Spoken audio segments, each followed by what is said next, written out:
talking about the Fed, what do you think about Jerome Powell, and how will that change the path that we've been on with Yellen? So the other, kind of big focus is the changes around the Federal Reserve. And it's linked to the first conversation that we had around tax reform, because tax reform is fiscal policy. But fiscal policy operating for an economy that is late cycle, performing above capacity and at full employment is very important to how monetary policy responds. Fiscal policy stimulus of the demand side would be associated potentially with faster inflation and potentially, depending on who's running the Fed and how that makeup views the impact of that, faster pace of normalization. But that's where the personnel becomes really important. So we have Powell. Now, how does the rest of the board round out? What is the role of the staff? And the one thing that most of us are thinking about in terms of the impact of Jay Powell as a chair is, given his background,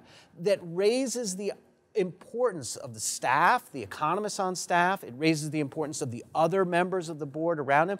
And there's going to be a great focus within the market around who are the next board members? What is their backgrounds? What is their tilts on the hawk-dove spectrum? So if you add some more hawkish members on the board, their voices are going to have a higher importance than, say, under a Fed chair that would have had more stronger monetary policy background.